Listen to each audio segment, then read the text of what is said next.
بسم اللہ الرحمن الرحیم۔ السلام علیکم، جاوید غفاری آپ کی خدمت میں حاضر، اور دو عدالتی بڑی خبریں میں کہہ سکتا ہوں آج کے دن کی وہ سامنے آئیں، تو میں نے سوچا کیوں نہ آپ سے گوشت گوار کی جائیں۔ ایک تو باقاعدہ کہہ سکتے ہیں کہ خوشی کی خبر ہے، جس کے اندر تقریباً 2200 ملازمین جو تھے وہ زیر عتاب پی ایم ڈی سی کی بات کر رہا ہوں میں، پی ایم ڈی سی ملازمین کا ایک کیس چل رہا تھا اسلام آباد ہائی کورٹ میں، اس کا محفوظ فیصلہ سنا دیا گیا ہے۔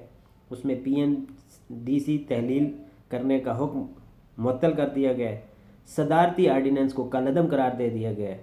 آپ کہہ سکتے ہیں کہ ہائی کورٹ کا یہ بڑا فیصلہ ہے اور حکومت کو بڑا دھچکا لگا ہے، اور وہ جو رونے والے چہرے، وہ بیچارے پریشان لوگ، وہ مختلف جگہ پر وہ کرتے ہوئے احتجاج کرتے ہوئے لوگ، وہ جو ہمیں نظر آ رہے تھے، ان کی سنی گئی ہے۔ اور اس تحلیل کے بعد ایک اور ادارہ بنایا گیا جس کے اندر محبت، پیار اور سارے جو جاننے والے تھے ان کو لگا دیا گیا تھا۔ یہ ان کے خلاف ایک بہت بڑی جو ہے اسلام آباد ہائی کورٹ کی ایک چیز آئی ہے۔ میں نے کہا کیوں نہ اس کو ہم بھی ان کے ساتھ سیلیبریٹ کریں، جو بیچارے اپنی ملازمتیں اتنا عرصہ کرنے کے بعد کھو بیٹھے تھے۔ اگر آپ کو لگتا تھا کہ 10-15 لوگ جو اوپر والے ہیں وہ اس کے اندر کرپٹ ہیں، تو آپ 10-15 لوگوں کے خلاف کارروائی کرتے۔ آپ نے پورا ادارہ ہی بند کر دیا۔ پورے پاکستان کے اندر جو ڈاکٹرز بن رہے تھے ان کو آپ نے شش و پنج میں ڈال دیا کہ اب ہمیں لائسنس کون دے گا، کیسے دے گا، کیا ہوگا کیا نہیں ہوگا۔ کوئی پالیسی آپ نے نہیں مرتب کی، اور آپ نے ایک آرڈیننس کے ذریعے ادارہ اکھاڑ پھینکا۔ اسلام آباد ہائی کورٹ کا فیصلہ آ گیا، ادارہ بحال ہو گیا، صدارتی آرڈیننس معطل ہو گیا۔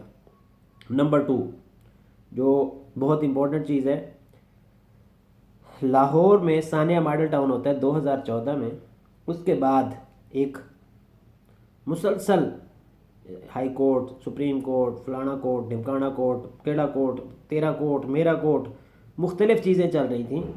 آج اس حوالے سے بھی ایک اچھی سٹیپ اہیڈ آیا ہے۔ وہ کیا ہے کہ سپریم کورٹ کے اندر اس معاملے کو ڈسکس کیا گیا۔ سپریم کورٹ کے چیف جسٹس، موجودہ چیف جسٹس گلزار احمد کی سربراہی میں 3 رکنی بینچ نے سماعت کی۔ ماڈل ٹاؤن کی جے آئی ٹی کو کام روکنے کا معاملہ اس کے اندر ڈسکس کیا گیا۔ عدالت نے فریقین کو نوٹسز جاری کر دیے۔ کیس کی سماعت 13 فروری کو دوبارہ ہوگی۔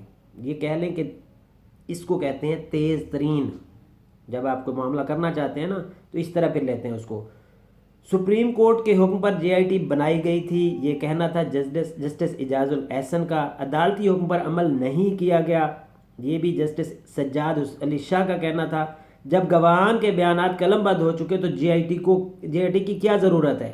گڈ جج صاحب، اللہ تعالیٰ آپ کا بھلا کرے، یہ چیف جسٹس کا کہنا ہے کہ جب بیانات آپ کے قلم بند ہو چکے، سارا معاملہ اوکے ہو گیا، پھر کمیٹی ضرور کھیلنا جائے، پھر جے آئی ٹی کا کیا کام ہے؟ یہ میں نہیں کہہ رہا، چیف جسٹس سپریم کورٹ کہہ رہے ہیں۔ لوگوں کو سیدھے فائر مارے گئے، وکیل علی ظفر کہتے ہیں پاکستان تحریک انصاف سے آج کل ان کا تعلق ہے، اور یہ اس معاملے کو پہلے سے دیکھ رہے ہیں۔ 14 افراد جاں بحق ہوئے، 66 زخمی ہوئے، درخواست گزار علی ظفر۔ ٹی وی پر تمام وقوعہ براہ راست دکھایا گیا۔ لاہور ہائی کورٹ نے نئی جے آئی ٹی کو کام سے روک رکھا ہے۔ عبوری حکم میں جے آئی ٹی پر کیسے حکم امتناع دیا جا سکتا ہے، یہ پوچھنا تھا جسٹس سجاد علی شاہ کا۔ ان کے ریمارک سے پچھلی حکومت نے متنازع جے آئی ٹی بنائی تھی۔ پچھلی حکومت نے، میاں شہباز شریف، رانا ثناء اللہ حکومت نے ایک جے آئی ٹی بنائی جس میں وہ اپنے آپ کو پروٹیکٹ کرنے کے لیے وہ بنائی تھی۔ ہوتا رہتا ہے، سیاسی کھیل ہیں یہ بتایا وکیل علی ظفر نے عدالت کو۔ دیگر فوجداری مقدمات کی طرح اس کیس کا ٹرائل چلنا چاہیے، چیف جسٹس صاحب کہہ رہے ہیں دیگر فوجداری مقدمات کی طرح اس کیس کا بھی ٹرائل چلنا چاہیے۔ یہ الگ نوعیت کا کیس نہیں، اس کا ٹرائل دیگر فوجداری مقدمات کی طرح ہی چلایا جائے، چیف جسٹس۔ تحقیقات چلتی رہتی ہیں، ٹرائل جاری رہنا چاہیے، چیف جسٹس۔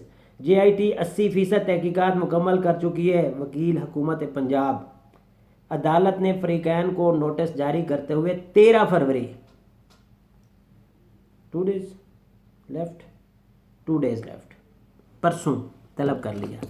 حضور اللہ کرے کہ ہمارے یہ عدالتی معاملات اسی طرح، پہلے پی ایم ڈی سی والی سٹوری آپ کو میں نے بتائی، فیصلہ آ گیا، صدارتی آرڈیننس معطل ہو گیا کہ اس طرح کیسے ہو سکتا ہے، آپ گول کر دیں، نہیں چلے گا۔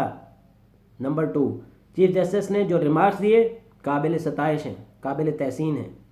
ان 107 جو اسیران قیدی ہیں جو ثانیہ ماڈل ٹاؤن کے اس انصاف کے لیے جو اب ہوتا ہوا نظر آ رہا ہے احتجاج کر رہے تھے، ان کو بھی ریلیف دیا جائے۔